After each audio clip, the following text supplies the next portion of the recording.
नमस्कार, मी शर्वरी. राजकारणाच्या पटलावर अनेक दिग्गज नेते होऊन गेले. अनेक दिग्गज नेते आजही हा राजकारणाच्या डावात आपण कशा पद्धतीनं माहिर आणि कशा पद्धतीनं हा सगळा राजकारभार चालवत आहे ते अनेक दिग्गज नेते दाखवतात. आणि अशाच नेत्यांच्यातला एक नेता, दिग्गज नेते माननीय देवेंद्र फडणवीस, सध्याचे विरोधी पक्षनेते तर तत्कालीन मुख्यमंत्री देवेंद्र फडणवीस यांच्याबद्दल मी बोलतेय. ते महाराष्ट्र राज्याचे 28वे मुख्यमंत्री. एकूणच त्यांच्या बाबतीतला इतिहास आपण जाणून घेणार आहोत. ते नागपूर नैऋत्य विधानसभा मतदारसंघातून निवडून आलेले आमदार आहेत आणि 28वे महाराष्ट्र राज्याचे मुख्यमंत्री. सर्वात युवा मुख्यमंत्री म्हणून राष्ट्रवादीचे सर्वेसर्वा शरदचंद्रजी पवार यांची ओळख आहे.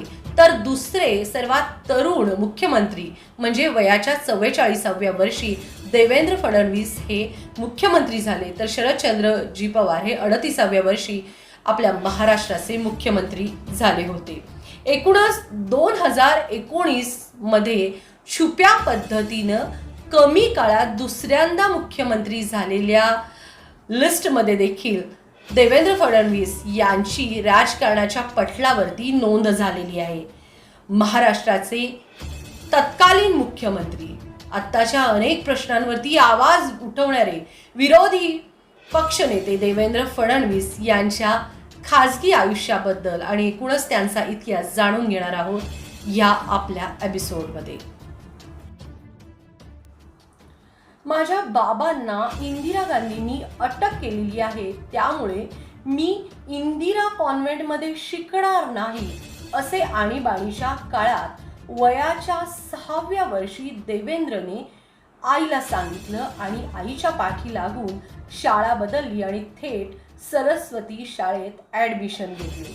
शेवटी त्या कॉन्व्हेंटला बाय बाय करत सरस्वती शाळेत देवेंद्रची एंट्री झाली आणि नंतर मग काय, संघ आणि जनसंघाच्या बाळकडू तयार झालेला पुत्र शेवटी भाजपाचा प्रदेशाध्यक्ष म्हणून ओळखू लागले सगळेजण.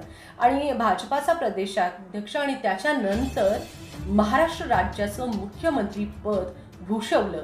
एकूणच महाराष्ट्र राज्याचं मुख्यमंत्री पद भूषवलं त्यावेळी केंद्रात नरेंद्र आणि राज्यात देवेंद्र ही घोषणा चारी दिशा दुमदुमू लागली आणि सध्या विरोधी पक्षनेतेपदी देवेंद्र फडणवीस हे कार्यरत आहे. पाहूया अजून त्यांच्या बाबत काय आहे ते. देवेंद्र फडणवीस यांनी आपली राजकीय कारकीर्द 90च्या दशकात सुरू केली आणि अल्पावधीतच सर्वसामान्यांच्या मनात घर निर्माण करून आपलं नेतृत्व त्यांनी उदयास आणलं. त्यांनी नागपूर विद्यापीठातून कायद्यातील पदवीचं शिक्षण पूर्ण केलं असून व्यवसाय व्यवस्थापनातील पदव्युत्तर पदवी व कायदा, अर्थ, तंत्रज्ञान या क्षेत्रातील ज्ञानाचा उपयोग करून बर्लिन येथून प्रकल्प व्यवस्थापन तंत्रातील डिप्लोमाचं शिक्षण पूर्ण केलं. देवेंद्र फडणवीस यांच्या मागे त्यांची वडिलांची आणि त्यांच्या काकूंची पुण्याई आहे. हे जरी खरं असलं तरीही त्यांचे स्वतःचे कष्टही महत्त्वाचे आहे. वयाच्या अवघ्या 17व्या वर्षी देवेंद्र फडणवीस यांचे वडील वारले आणि त्यानंतर अनेक जबाबदाऱ्या पेलत राजकीय वारसदार म्हणून त्यांनी वयाच्या अवघ्या 22व्या वर्षी नागपूर महानगरपालिकेच्या निवडणुकीत ते उतरले आणि मताधिक्यांनी निवडून देखील आले आणि वयाच्या 27व्या वर्षी संघाचा पाठिंबा घेत आणि आपल्या कामातली आपली चुणूक दाखवत त्यांनी नागपूर महापालिकेच्या महापौरपदी 27व्या वर्षी ते विराजमान झाले होते आणि त्यांनी 27व्या वर्षी महापौर पदाचा मान देखील मिळवला. त्यानंतर देवेंद्र फडणवीस यांनी महापौरपदी विराजमान झाल्यानंतर पुढे आगेकूच करत पुन्हा कधी मागे पाहिलेच नाही. त्यांनी आपला थेट मोर्चा वळवला तो विधानसभेकडे. त्यांनी विधानसभेकडे आपला मोर्चा वळवत नागपूर पश्चिम विधानसभा मतदारसंघातून 2 वेळा निवडून येण्याचा करिश्मा दाखवला. तर मतदारसंघ पुनर्रचनेनंतर नागपूर दक्षिण पश्चिम विधानसभा मतदारसंघातून त्यांनी 2009 साली तिसऱ्यांदा विजय संपादन केला. तर 2004 सालच्या निवडणुकीत देवेंद्र यांनी काँग्रेसचे दिग्गज नेते रणजित देशमुख यांचा पराभव करून विधानसभेतील आणि आपल्या पक्षातील आपलं वजन चांगलंच वाढवलं.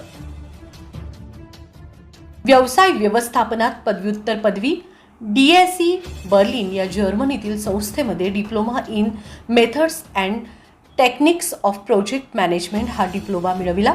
LLB नागपूर विद्यापीठातून केली. 1999 पासून ते 2014 सालापर्यंत विधिमंडळात आमदार, अंदाज समितीचे सदस्य, नगरविकास व गृहनिर्माण विषयीच्या स्थायी समितीचे सदस्य, नियम समितीचे सदस्य, महाराष्ट्र जीवन प्राधिकरणाचे सदस्य, राखीव निधीविषयी संयुक्त निवड समितीचे सदस्य, सार्वजनिक उपक्रम समितीचे सदस्य, स्वयंनिधीवर आधारित शाळांबद्दलच्या संयुक्त निवड समितीचे सदस्य म्हणून त्यांनी अनेक पदे भूषविली.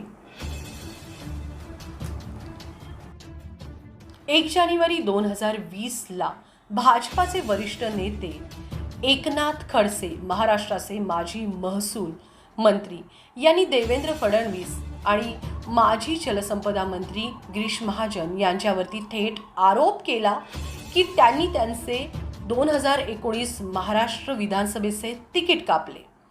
आपली उमेदवारी कापून आपले राजकारण संपवण्याचा कट रचला गेला आहे असे अनेक वृत्तवाहिनीवरती खडसे यांनी मुलाखत दिली. Global parliamentarians forum on habitat for Asia रीजचे सचिव, नागरी पायाभूत सुविधांसाठीचा वित्तपुरवठा आणि राजकीय व्यवस्थापनाच्या मुद्द्यांबाबतचे रिसोर्स पर्सन, नागपूर जिल्हा बास्केटबॉल असोसिएशनचे अध्यक्ष, नागपूर विद्यापीठाचे सिनेट सदस्य, नाशिक येथील central Hindu military education society Bhonsala military स्कूलचे उपाध्यक्ष, संयुक्त राष्ट्रसंघाची मान्यता मिळालेल्या मुंबईच्या रामभाऊ म्हाळगी प्रमोदिनी या संस्थेच्या कार्यकारी परिषदेचे सदस्य, अमेरिकन सरकारच्या ईस्ट वेस्ट सेंटरतर्फे आयोजित न्यू जनरेशन सेमिनारमध्ये एनर्जी सिक्युरिटी इश्यूज या विषयावरती शोध निबंध सादर, अमेरिकेतील वॉशिंग्टन व नॅशविले येथे US national conference of states legislature, Australia, New Zealand आणि सिंगापूरला गेलेल्या कॉमनवेल्थ पार्लमेंटरी असोसिएशनच्या उच्चस्तरीय प्रतिनिधी मंडळाचे सदस्य, केनियातील नैरोबी येथे United nations हॅबिटॅटने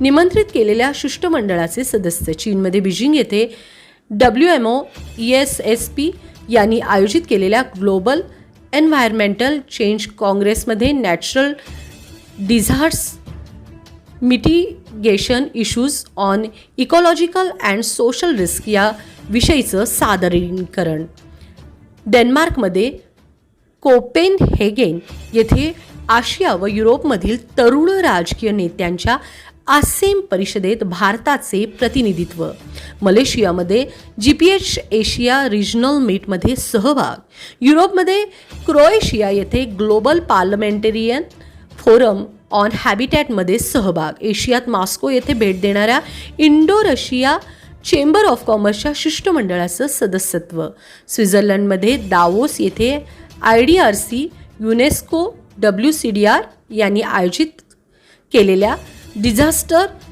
mitigation and management in India या विषयावरील आंतरराष्ट्रीय शिखर परिषदेत सादरीकरण, होनोलुलू येथे इंटरनॅशनल एन्व्हायरमेंट समिटमध्ये सहभाग आणि सादरीकरण.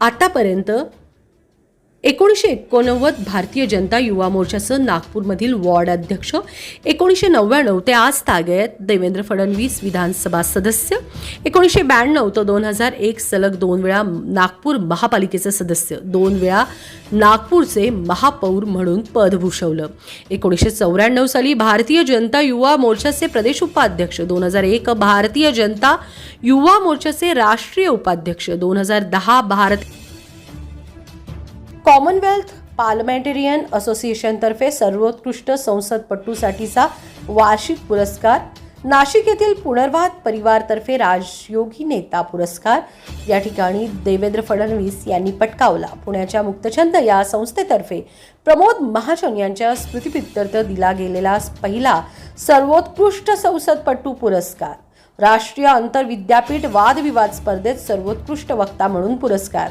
रोटरीचा मोस्ट चॅलेंजिंग यूथ म्हणून विभागीय पुरस्कार, नागपूरच्या नागभूषण फाउंडेशनतर्फे नागभूषण पुरस्कार.